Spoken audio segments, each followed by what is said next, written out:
Good morning, Miss Maudie. What's going on over there? I'm having a terrible time, Miss Maudie.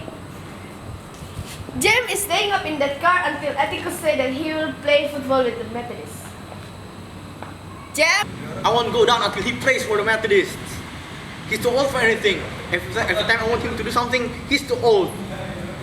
He can do plenty of things. You be good, children, and mind calm. Good morning, Maudie. Morning, Atticus. He won't let me have a gun. He only play touch football with me, never tackle. He can make somebody's will so airtight. You can't break it.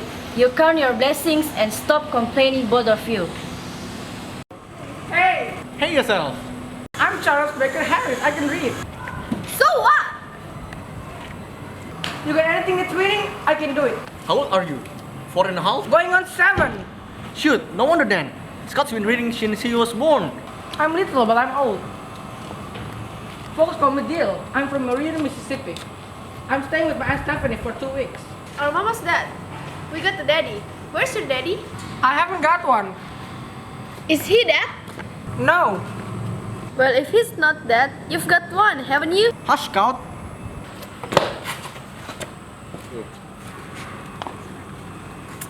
Aisha. Deal. This is California. Pleased to know you, Deal. Pleased to know you. My daddy owns the L&L Railroad. He's going to let me run the engine all the way to New Orleans. Is this so? There goes the meanest man that ever lived. Why is he the meanest man? Because he has a kid named Boo that he keeps chained on his house. Boo only comes out at night when we are all asleep. He walks like this. Ooh. Once I heard him scratching on our door, but he was gone when Atticus got there. Is that why my aunt locked up the house very fast at night? Yeah, maybe. You know. Wonder what he does in there. Looks like he just stick his head out. What do you do if he stick his head out now? We'll die. That's what I do. Yeah. Wonder what his look like. Well, judging from his tracks, he's 6.5 feet tall, and maybe he eats raw squirrels and cats, I think so. And I think he has a big scar in his face that is so scary. I don't believe you.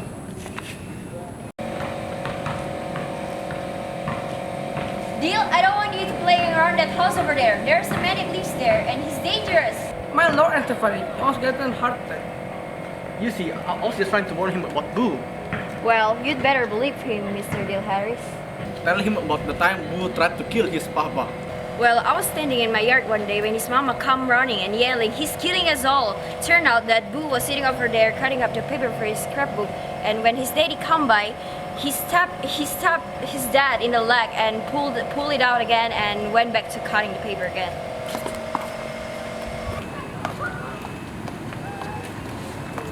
Hey, Mrs. DeBose. Don't you dare to say hey to me, you ugly girl! You say good afternoon, Mrs. DeBose! Hey, you come over here when I'm talking to you! Look, it's too bad that your mama died and she cannot raise you properly! Listen to me when I'm talking to you! Don't your daddy teach you how to respect other people? And you, Bill. young lady, genuine speech! Good afternoon, Mr. Bose. Oh my goodness gracious, look at your flowers. The gardens at Ballingrot isn't anything compared to your garden, Mr. Bose. Oh, I didn't think they were as nice as they were last year. Good afternoon.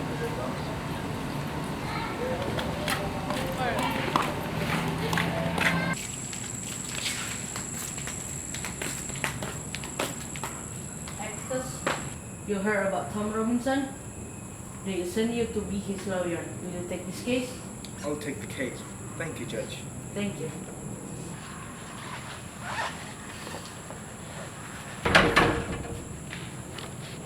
Atticus, can I sit with you for a while? Yes, son. Is Scout asleep? Yes. Did you work hard today? I worked very hard. Okay.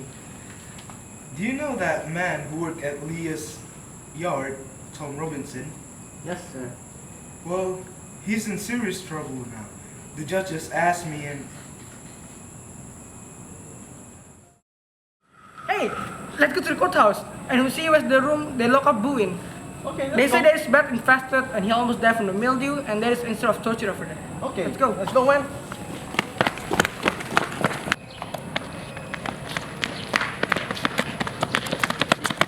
Hey, if you're looking for Eddie, he's inside the courthouse. Thank you, but we're not looking for.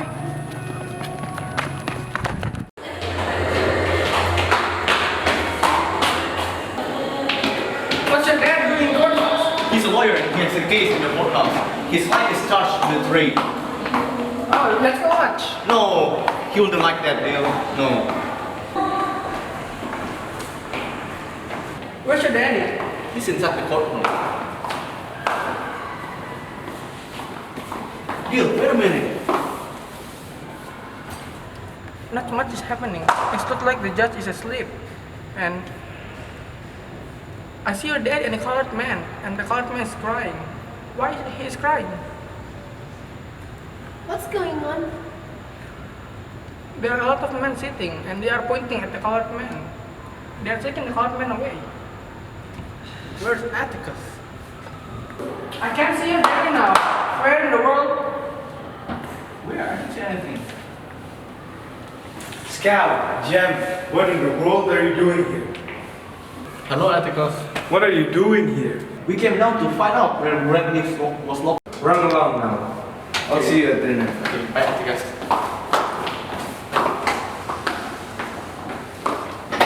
Hi there, Captain. Cap, I'm sorry.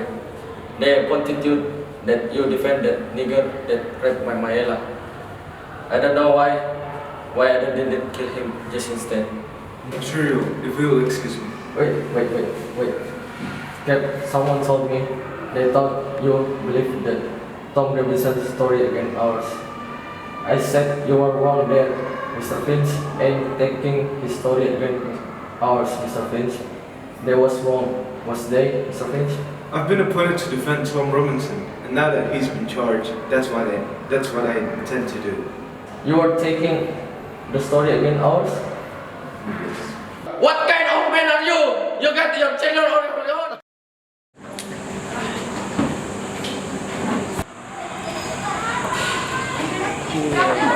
Screw you, little Walter!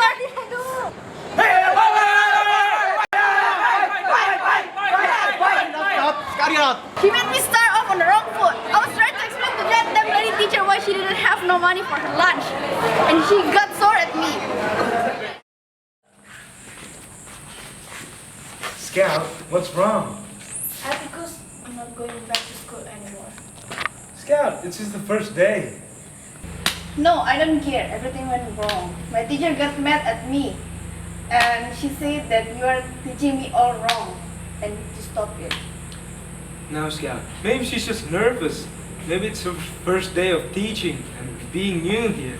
Now wait a minute. If you can learn a single trick, maybe you'll get along better with all kinds of folks. You never really understand a person until you consider seeing it from his point of view. But if I keep going to school, we can't ever read anymore. Do you know what a compromise is? Bending the law? No, it's an agreement reached by mutual consent. If you concede the necessity of going to school, we'll read the same every night, just as we always have. Is that a bargain? Yes, sir.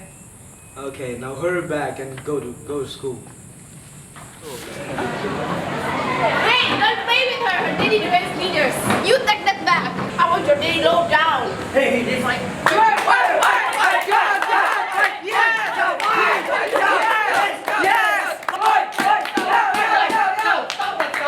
What does he mean by that? You asked Atticus when he got home.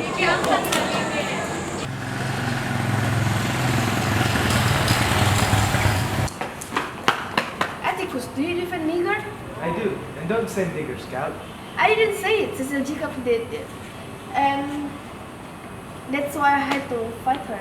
I don't want you fighting, Scout. I have to. Whatever the reasons are, I don't want you fighting, Scout.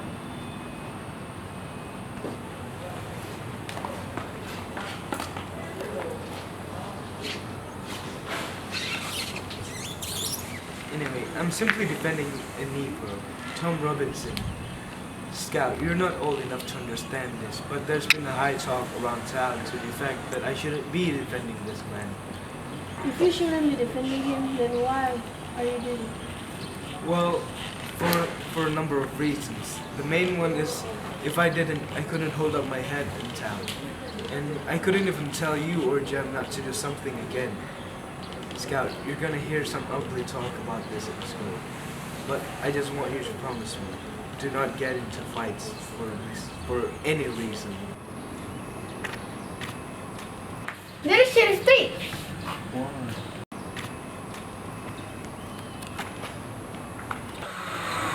Come on in. No, sir, thank you. Mr. Finch, the news already all over the country about bringing Tom Robinson to the jail. I heard that Mr. Cunningham wants to make some problem in old serum. Can you check it out? Yeah. Okay, thank you, sir. Come on in, Scout.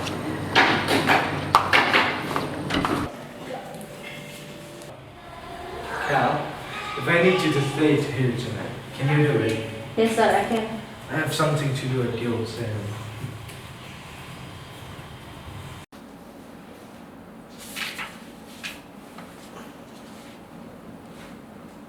Atticus is going! Atticus is going! Let's go! Let's go! Let's go!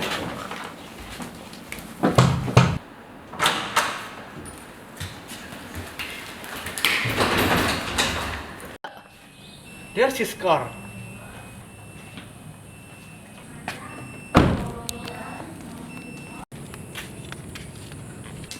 He's in there, Mr. Finch. He is, and he is asleep. Do You- not wake him up. You know what I want, Mr. Finch. So, move from the door, Mr. Finch. You can turn around and go home now, Walter. Heck, Tate's around here somewhere. The hell is? Hawks Bunch won't get out till morning. Didn't you think of that, Mr. Finch? Thought about it, but didn't believe it. But though, that changes things, doesn't it?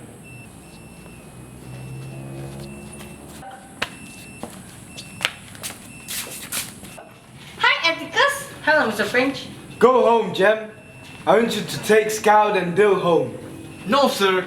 Go home, I said. I ain't going, sir. Jem, I want you to please go home. No. Jem, please. No. Hi, Mr. Cunningham. I said, hi, Mr. Cunningham. How's your gentleman getting along?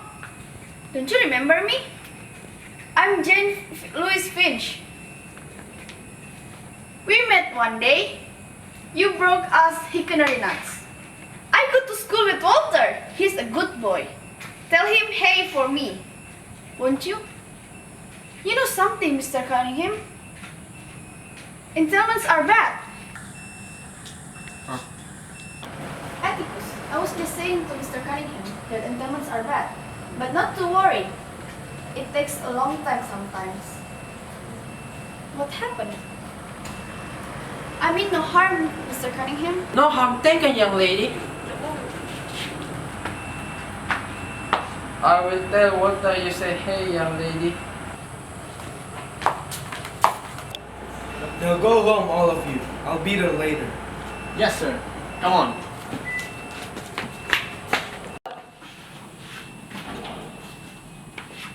Are they gone, Mr. Finch? Yes, you're safe now.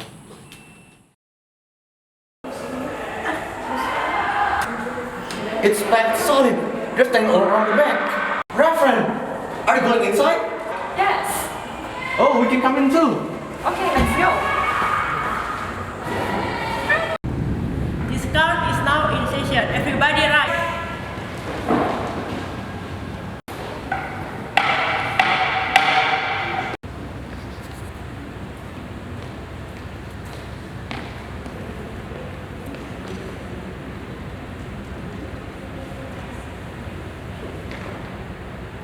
On the night, August 21st, I was just leave from my office. Then, Mr. Ewell asked me to his house. When I come to Mr. Ewell's house, I saw Miss Maela has been beaten up. Then, I asked her, who did this? And she told me that Tom Robinson has beaten up. Thank you, Mr. Gilmer. Any question, Ethicus? Yes, sir. Did anybody call a doctor, Sheriff? No, sir. Why not? Well, I think it was necessary. She was pretty well beat up. Something so happened. Now, Sheriff, you say that she was mighty beat up. In what way? Well, she was pretty well beat up. Now, Sheriff, you say that she was mighty beat up. In what way? Well, she was beat around the head. She had a black eye starting her. In which eye? Let's see. It was her left. Well then, was that her left facing you, or was it the other way? Oh yes, that would make it her right eye. It was her right eye, Mr. Finch. Now I remember. She was beat up on the side of her face. Which side again, Peg? The right side. She had bruises on her arm and she showed me her neck. There were finger marks on her gut. All around her neck, at the back of her throat. Witness may be excused. Robert E. Lewell. Put your hands to the Bible, please. Do you swear to tell the truth, the whole truth, and nothing but the truth, so help you God? I do. Sit down. Now, Mr. Ewell, will you tell us, just in your own words, what happened on August 21st? Well, at night, I was coming from the woods and I heard my Mayala screaming as I got to the fence. So I ran to the fence and I got loose and I ran up to the window and I see him with my Mayala. What did you do after you saw the defendant? I ran around the house trying to get in, but he done run through the front door just ahead of me. But I see who it was, alright. I see him and I ran to the house where Mayala was laying on the floor swelling. Then I ran for Mr. Ted just as quick as I could. Thank you, Mr. Ewell. Would you mind if I just ask you a few questions, Mr. Yu? No, sir, Mr. Finch, I should couldn't. Folks were doing a lot of running that night. Let's see now. You say that you ran to the window. You ran inside, you ran to Mayela, and you ran to the sheriff. Now, did you, during all the running, run for a doctor? There were no need to. I seen who done it. Now, Mr. Liu, you've heard the sheriff's testimony. Do you agree with his description of Mayela's injury? I agree with everything Mr. Ted said. Her eye was black.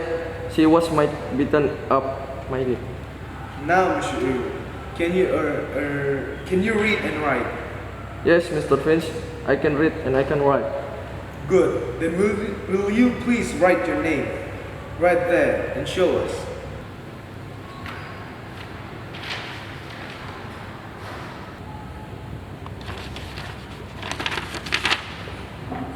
You're left-handed, Mr. Ewell. Well, what's that got to do with it? That Atticus trying to take advantage of me. Yes, sir. Now the witness may take his seat.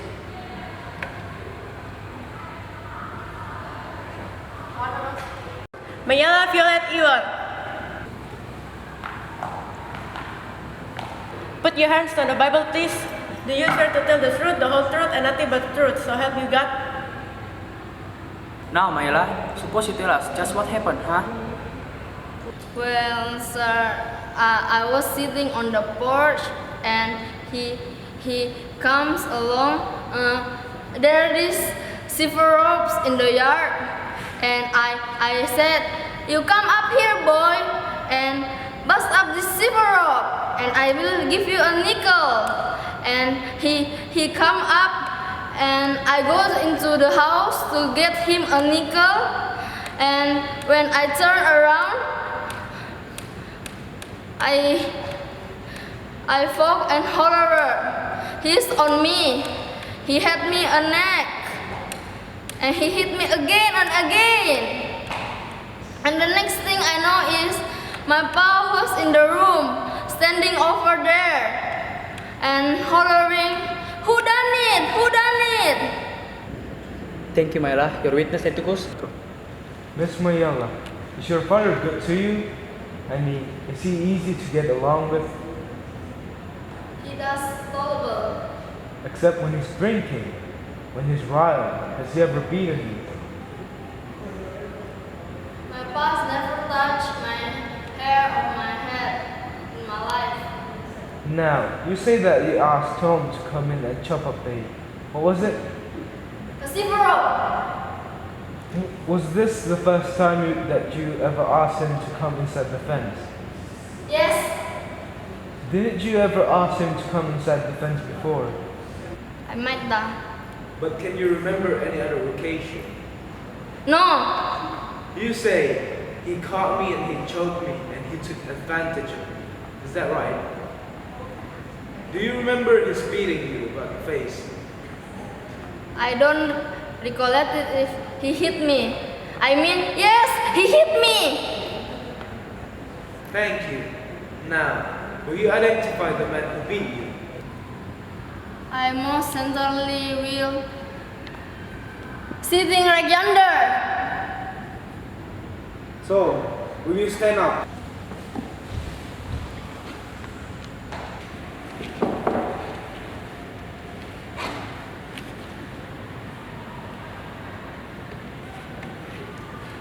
Tom, will you please catch this?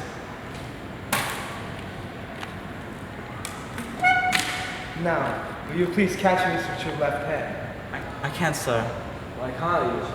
I got caught in a cotton gin when I was 12 years old, while my muscles are torn loose. Is this the man who raped you? He most certainly is. How? I don't know how. He just done it. He just done it. I got something to say, and I gonna say no more. He took advantage of me. If you find fancy gentlemen don't gonna do nothing about it, then you're just the bunch of lousy, yellow, stinking cowards, the wall of the bunch. Ma'am in and Malayan don't come nothing it. Mr. Finch, not, no.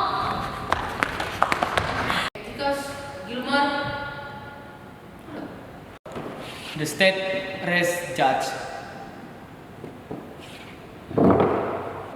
Tom Robinson, take the stand.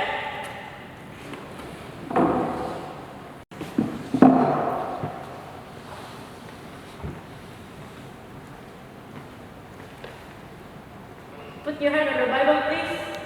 Do you swear to tell the truth, the whole truth, and nothing but the truth, so help you God? I do.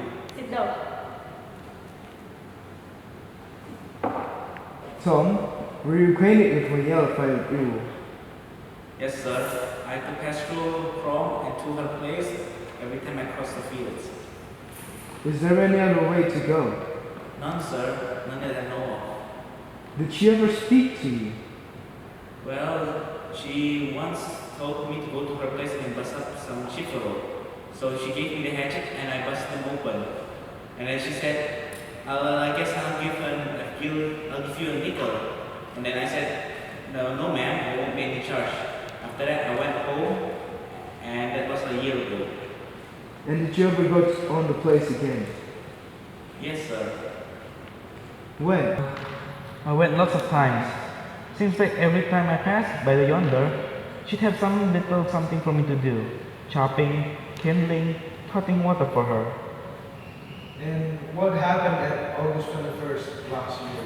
Mr. Finch, I was going home as usual, then evening, and I passed the Iwe place. Miss Mayra were on the couch like she said she would. And she said to me to come over there and help her for a minute.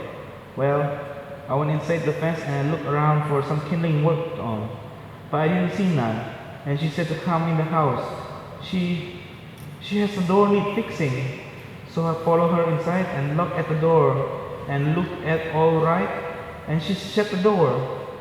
All the time I was wondering, why is it was so quiet, like any coming to me.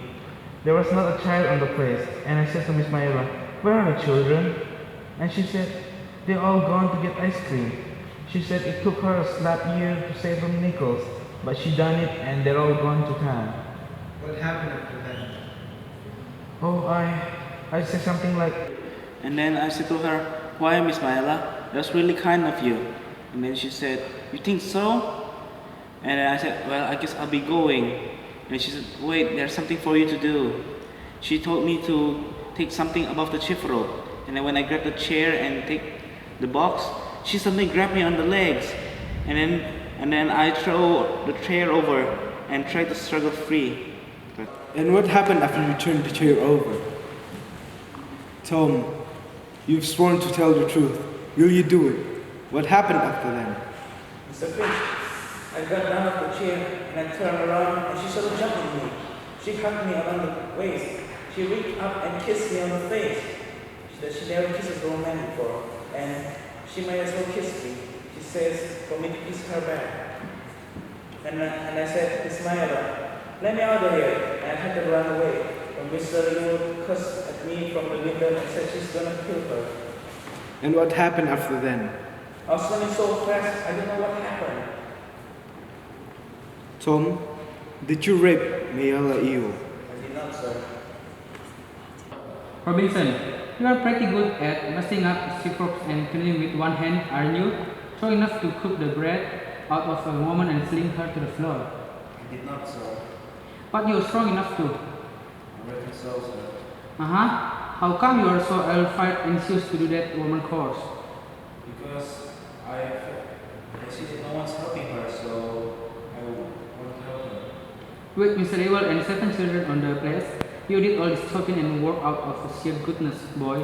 You're a mighty good fella. It seems did all that for not one penny. Yes, sir. I felt sorry for her. You felt sorry for her. A white woman? You felt so sorry for her? This case should never have come to trial. The state has not pronounced one unit of medical evidence that the crime Tom Robinson is charged with ever took place. It has relied instead on the testimony of 2 witnesses.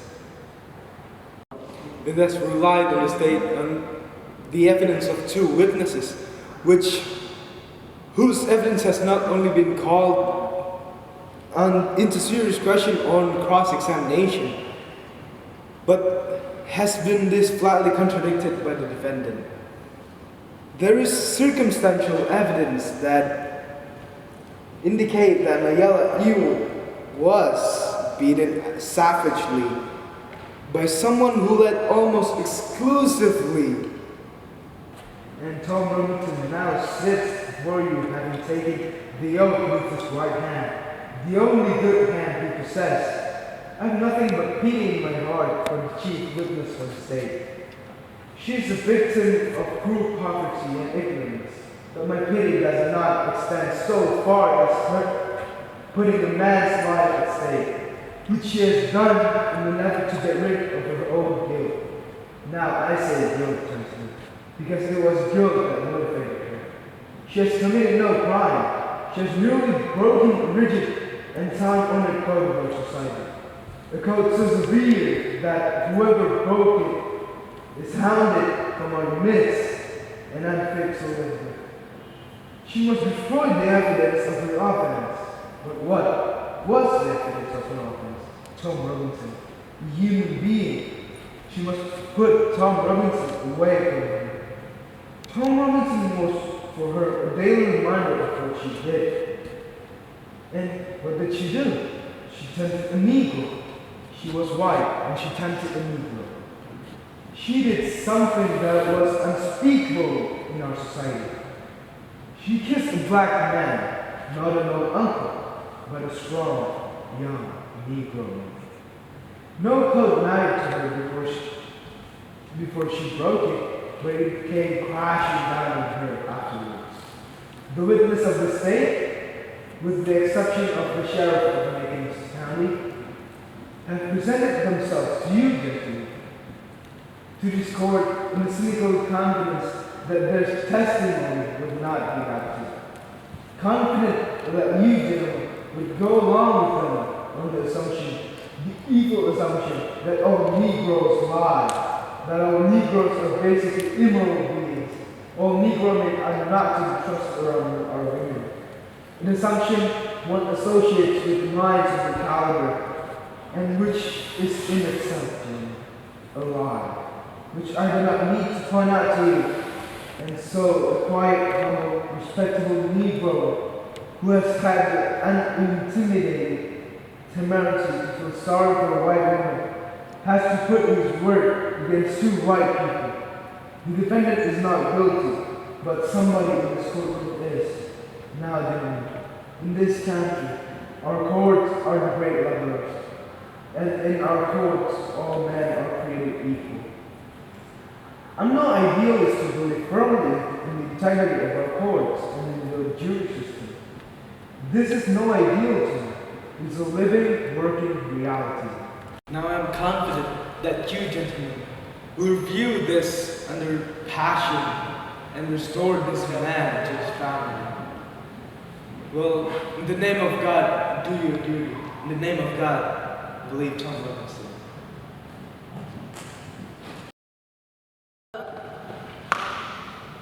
How long has the jury been out, Reverend? Okay, let's see. It's almost 2 hours now. Oh, I think that's an awful good sign, don't you? Yes.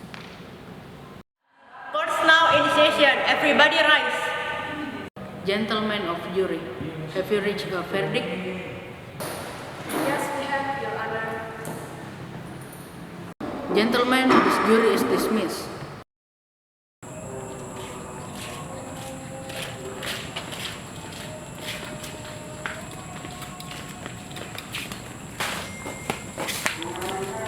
I'm sorry, Atticus.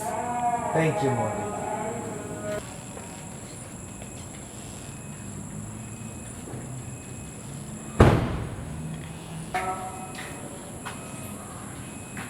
Atticus, can I see you for a minute? Excuse me. Let's go, kids. Okay. Okay.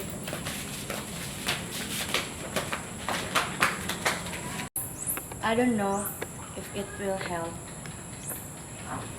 but I want to say this to you. There are some men in this world who were born to do our unpleasant jobs for us. Your father is one of them. Oh well. Thank you, Atticus.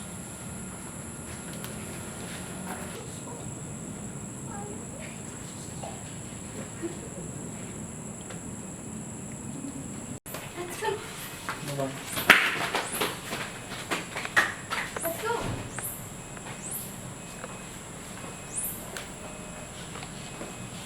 What's the matter, Atticus? Tom's dead. He was held in a county prison, but then he broke loose and ran away. The deputy warned him, but then the deputy missed a shot and killed Tom. I better go to Helen's house to inform that his husband is dead. Can I camp, Atticus? No, you better stay here. I'm coming, Atticus! Okay, son, let's go.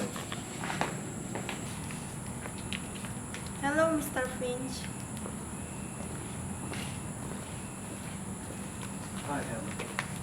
Can we win this trial? It's no use. It's over. Tom's dead.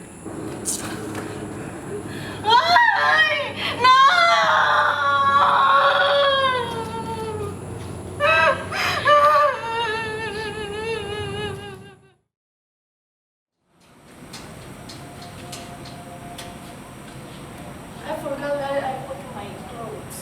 You can get it tomorrow. Tomorrow is Sunday. You can let the janitor get your clothes. Let's go home. Yeah.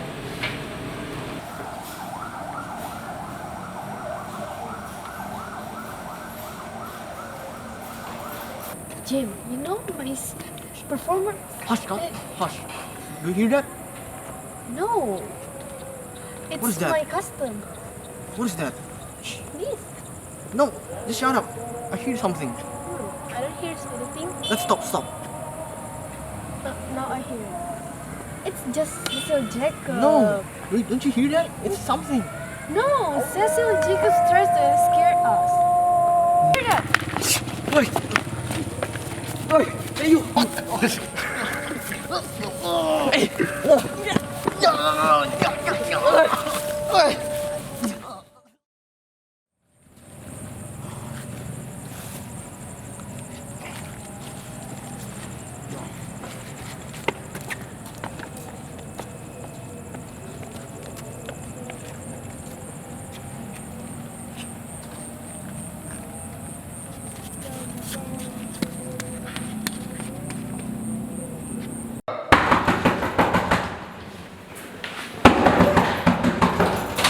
Yes.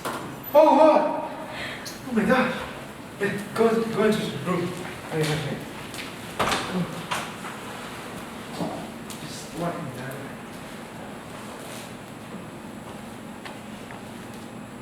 My son! Quick, call Dr. Reynolds. Aksan. Oh, my son. Are you okay? What's going on? Jeb has passed out. Oh, let me check it out. He's still alive. Thank God.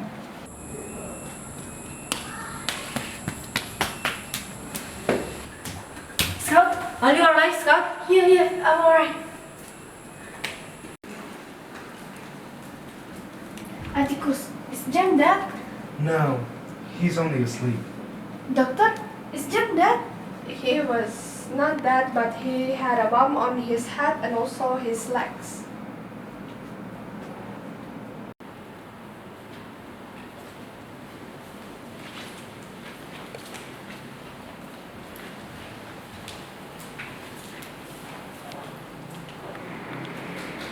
Hello? Hey, can you come to my house? My kids have been assaulted. Okay, thank you. I found this in the wood, and also Bob Ewell died by stabbed by knife. I can't remember if Jem is 10 or 11. Either way, it will come to in the court. But then, it was a clear-cut case of self-defense. Are you sure Jem the one who killed? You heard what Scout said. Mr. Finch, Bob Ewell fell on his knife and he killed himself. Your boy never stabbed his. Okay, then. There's a black man dead for no reason, and now the man responsible for it is dead. Let the dead bury the dead this time, Mr. Finch. Okay, thank you, Tate. Thank you, Mr. Finch. Thank you, Mr.